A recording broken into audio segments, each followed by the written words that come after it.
Sir, I want to get back to that editorial that I let loose with at the top of the hour about Elon Musk. Is he the right guy to be running a car company when he's had some outrageous tweets in the very recent past?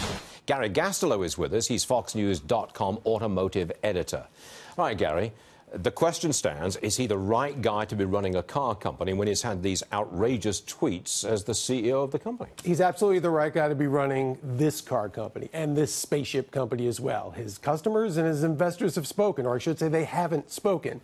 There was not major outrage about this. They could easily have said, look, this is crazy, I'm going to cancel my orders, or we're going to have a board meeting and ask this guy to step down as CEO. None of that's happened. The outrage over this comment, which was a pretty bad comment, which he admitted was due to personal anger and a personal attack on this guy who, and remember, Unsworth didn't go out of his way to say this. He was asked a question by a interviewer, and he's the one who responded, basically off the cuff. Musk had plenty of time to hit pause and not send that tweet where he accused this guy of being a pedophile. Okay, so you're saying, okay, he's the right guy to run this car company at this time. Point taken.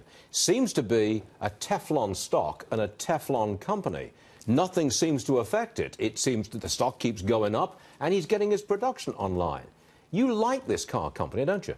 It's got a lot of issues, but as far as how it's being put together, he's the only one at this point that could put it together. You talked about the car production issues. They built an assembly line that didn't work. They had to take it down and build and re-engineer it to make it a little more traditional. Well, they had to pull this tent outside. It was that right. It was a highly robotized line, is the way he's described it, and they had to take a lot of that out of it to get to the production levels that they're at now. Now, eventually, they want to get that back into it and actually make that work. But we'll see what happens on August 1st if the current production line is building cars profitably and making money for this company. But again, keep in mind, going back to the outrage over this comment, it's not just the customers and the CEO. Remember, some of his customers are city governments, the federal government through SpaceX. These people haven't really brought up an issue with this either. And it's not the first personal attack he's made. It's just the worst. Now, you've test-driven a lot of the cars that are now on America's roads. Have you test-driven Teslas? I haven't driven the Model 3 yet, but I've driven previous vehicles. The top-of-the-line one that came out first. You liked it, didn't you? Look, they're good cars to drive. There's always little issues I've seen with them. You know, the build quality you've heard about before, and a lot of the cars I've seen. I saw a Model X the other day where the door was a little crooked, those Falcon wing doors. Yep. And even a company that tore down one of the cars recently said it was no better than an old Kia. Recently said, but it's very profitable the way they built it. That's really where you're at right now. Maybe the cars aren't as well made as they should be, but they're fast, they're fun to drive, and they're making money for the company. At least that's what it seems like at this point. You know what really attracted me to it's the Model S, I think, is the acceleration.